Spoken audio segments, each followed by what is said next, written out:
faithfully sharing value, decoding the world's best books. Hi, this is Sally's Book Talk. Today we're exploring the book Drive for you. So, what is Drive? We all know to get a car moving, you need the engine to drive it.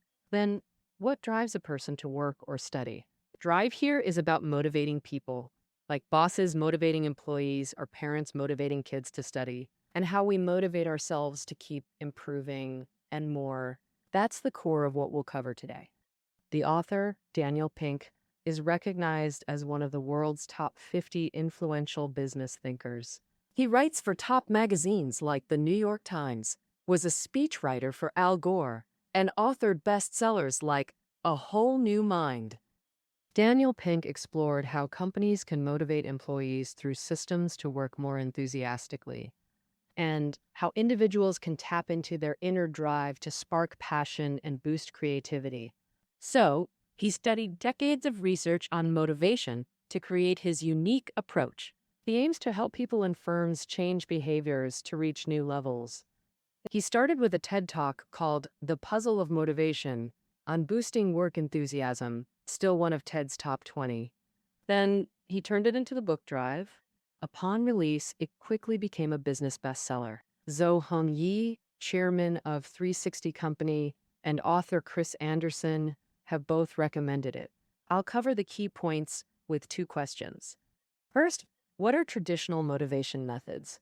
And what are the downsides? Second, how do we motivate people internally? First, what are traditional motivation methods? What are the negative effects? You're probably familiar with traditional motivation. Like, your boss sets a bonus if you hit sales targets this month. For instance, if a company doesn't want you to be late for work, they impose a fine. Late once, deduct 100 yuan. These traditional motivation methods can be summed up in 4 words: reward and punish. Reward desired behaviors, punish undesired ones, so people respond accordingly. However, this approach implies 2 underlying assumptions. First, work itself is boring, so rewards and punishments are needed to push people through dull tasks. Second, human nature is lazy. People tend to stay comfortable or avoid work. Without oversight, they slack off. So, is this method effective? For a long time, the reward and punish approach has been very useful, especially for mechanical, uncreative jobs like assembly line workers or office staff handling routine tasks. It regulates behavior well. But for creative work that requires igniting inner passion, external rewards and punishments often fail or backfire. In summary, there are 4 negative effects. The first, rewards diminish intrinsic motivation. The author describes an experiment. Psychologists divided children into 3 groups to draw during free time after class. They told the first group that if they finished drawing, they'd get a certificate, called the expected reward group. For the second group, they didn't mention rewards up front, just gave certificates after, called the unexpected reward group. The third group was the no reward group. Asked if they wanted to draw, no mention of rewards at all. After 2 weeks, they found no difference between the unexpected and no reward groups, both enthusiastic about drawing. But the expected reward group spent less time drawing and lost interest. Why did rewards make kids less willing to draw? These psychologists later conducted over 100 experiments on rewards. Experiments show tangible rewards actually harm intrinsic motivation, turning fun activities into work obligations. What was once enjoyable becomes a chore. Mark Twain said, "Work is what you're forced to do, play is what you're not obliged to do, and rewards can be addictive." If you constantly use rewards to motivate, people complain when they stop. To maintain effort, you must offer ever-increasing rewards. The second downside, rewards kill creativity. Why is that? Consider this psychology experiment. A table against a wall holds a candle, matches, and a box of tacks. Participants must attach the candle to the wall without dripping wax on the table. Some try tacking the candle directly, which doesn't work. Others try melting wax to stick it, still ineffective. After 5 to 10 minutes, most solve it. Empty the tack box, tack it to the wall, and place the candle inside. Psychologists tested 2 groups. One was told the first 5 solvers would get $5. The other group got no instructions. The rewarded group took 3.5 minutes longer on average. Why? They reran the test with tasks preempted from the box. Same rewards, different setup. This time, the rewarded group solved it much faster. Why the different outcomes? Because the first test required creative problem solving, breaking conventional approaches. But the second test had the empty box visible, making the solution obvious. Meaning, without rewards, people focus purely on solving the problem. But when rewards are present, they become an obstacle, focusing people solely on how to get the reward quickly. This inevitably leads to narrow-mindedness, making it hard to shift perspectives and find innovative solutions. The reward-punishment approach is XSML. Third negative effect. It encourages short-term thinking and even unethical behavior. For example, companies often set monthly or quarterly goals for employees, rarely longer-term ones. Meeting goals earns rewards. Missing them brings punishment. This easily leads to short-sighted actions because people focus only on hitting immediate targets. Long-term company growth isn't their concern.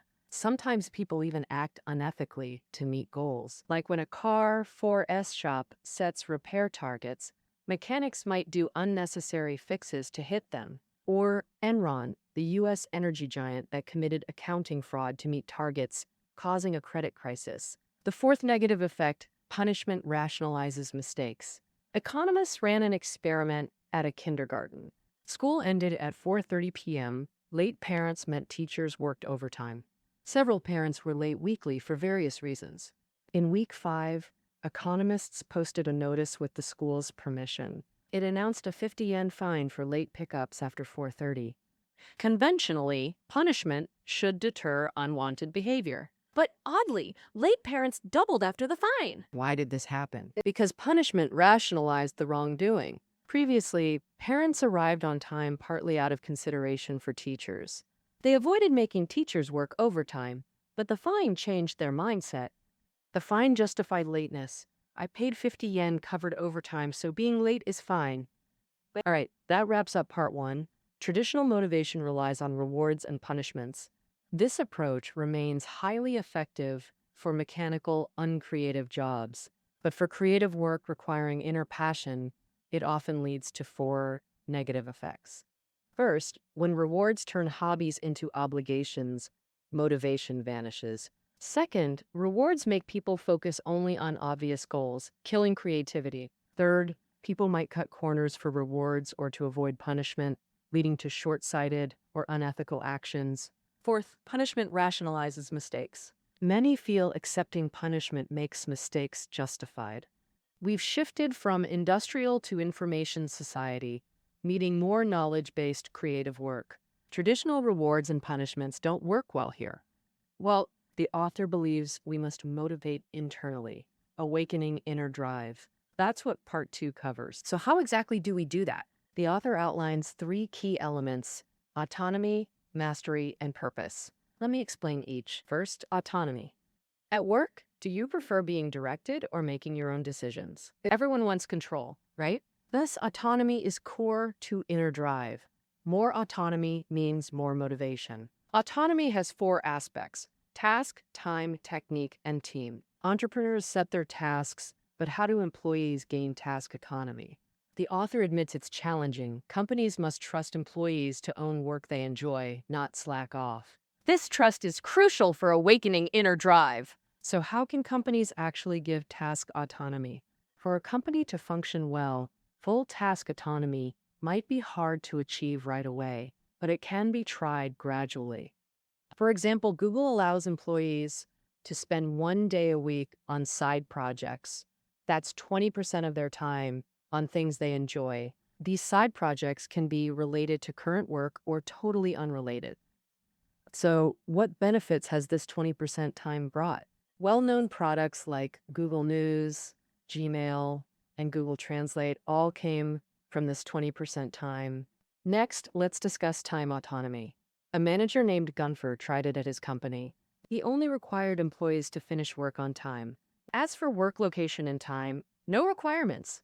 Employees could work from home or office, Start at 7 a.m. or come in the afternoon. At first, people weren't used to it and still came around 9 a.m. After a few weeks, most found their best rhythm. Many didn't get Gunther's move, thinking, if employees aren't in the office, how do you know what they're doing? But Gunther felt that if an employee needed to attend a school event, they could just go and return to work without stressing over leave requests days ahead. And indeed, under this new system, Gunther's company got more done and had steadier staff. Gunther knew his employees wouldn't leave for higher pay elsewhere because the time freedom was way more valuable than a raise. So what is technique autonomy? Not sure if you've called a customer service hotline, but if you have, you might relate. Operators often answer with similar scripts. For jobs like operators, how to do things is super strict. They have uniform scripts. When a customer calls with a question, they look up the script on their computer and read it to respond. So operators' work is super boring and turnover is high. For instance, average turnover in US and UK call centers is 35%, double that of other jobs. Some call centers even see 100% annual turnover rates.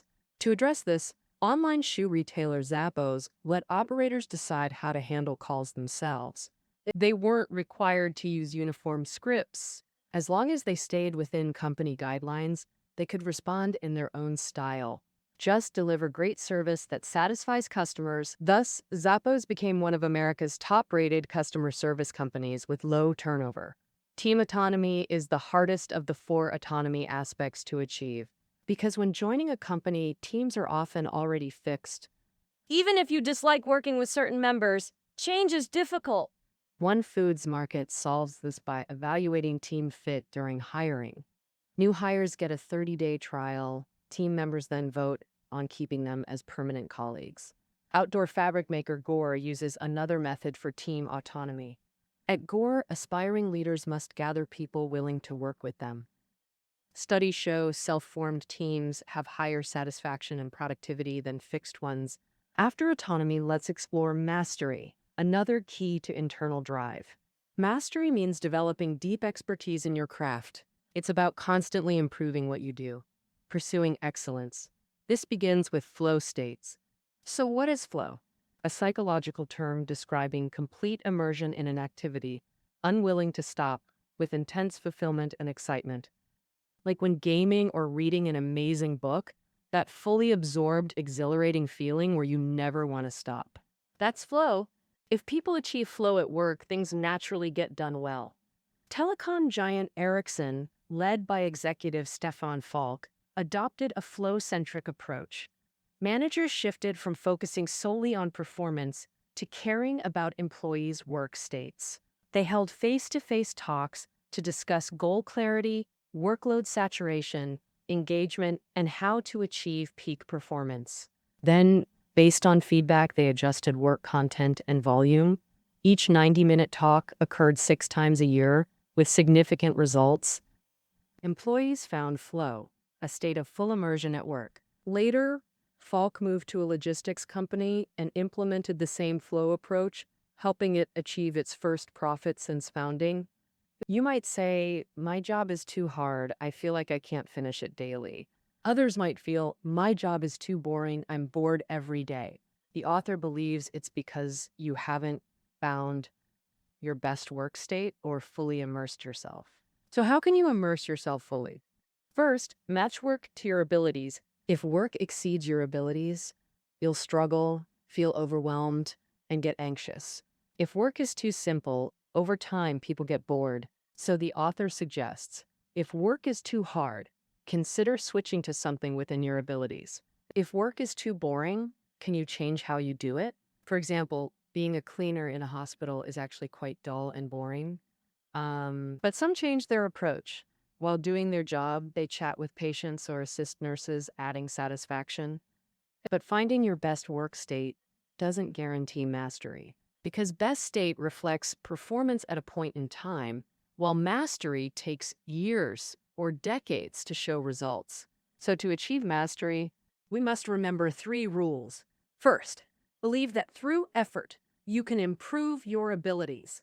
If you always think you're naturally dumb or not cut out for something, you'll never achieve mastery. Second, understand that mastery isn't instant. It's a painful journey. To excel at something requires intense, repeated practice, deliberate practice, not just reading a book or taking a course, sometimes lifelong effort. Third, know there's no true, complete mastery. You only approach it infinitely. The ocean of knowledge has no shore. Learning never ends, that's the core idea. Even Einstein, considered peerless in physics, believed he knew little. He saw his knowledge as a larger circle than most people's smaller ones, but physics remains boundless, needing more explorers. Beyond autonomy and mastery, purpose awakens inner drive, meaning lofty ambitions transcending oneself. Purpose focuses on learning, growth, or helping others, not just profits. Some only care about promotions and raises because money and happiness aren't directly linked. Undeniably, below a certain level, more money makes you happier. But beyond a point, more money doesn't bring deeper satisfaction. The author acknowledges money's role. Profit pursuit is legitimate for individuals and companies, yet solely chasing profit can't truly motivate people. Scientists tracked recent graduates to see how they felt 1 to 2 years after college. Some graduates aimed for promotions or raises, others focused on self-improvement. After 2 years, purpose-driven graduates had higher satisfaction and well-being than in college, with lower anxiety because their actions aligned with growth goals. But for those who prioritize profit, the results are more complex. Those focused on wealth accumulation or pleasing bosses reported no higher satisfaction than during college. They achieved goals but felt less happy, more anxious, even depressed, because they chased external expectations while neglecting inner needs, love, care, self-actualization, and life control. Thus, Gary Hamel, hailed as the world's top strategist, critiqued wealth maximization as an emotional catalyst lacking power to mobilize full human energy. Pursuing passion while treating profit as a byproduct creates stronger motivation. Hearing this, you might wonder, does inner drive eliminate rewards or punishments entirely? Not at all. We still reward employees, but shift from if-then to since-then. What does this mean? For example, since you crushed sales this month, enjoy a paid week off. This way, rewards become unexpected bonuses, not targets. The author also advocates non-material rewards. Sincere praise or recognition, simple yet powerful. Everyone craves validation. This is the inner drive model introduced. It has 3 core components: autonomy, mastery, and purpose. When you control your tasks, schedule, team, and methods, motivation flows naturally. Mastery means pursuing excellence, finding flow states short-term and long-term, believing in growth through deliberate practice. Knowing mastery has no end. Purpose means setting goals oriented towards self-improvement. Don't make wealth your sole pursuit. No one dreams of being unmotivated. People crave meaningful achievement, yet most companies misunderstand work motivation. Corporate management isn't keeping pace with the times, and people's motivation is fading away. Individuals need upgraded drive systems, and companies must motivate employees more scientifically to achieve true win-win outcomes. All right, that concludes our exploration of drive. Find reading notes below the audio. See you next time.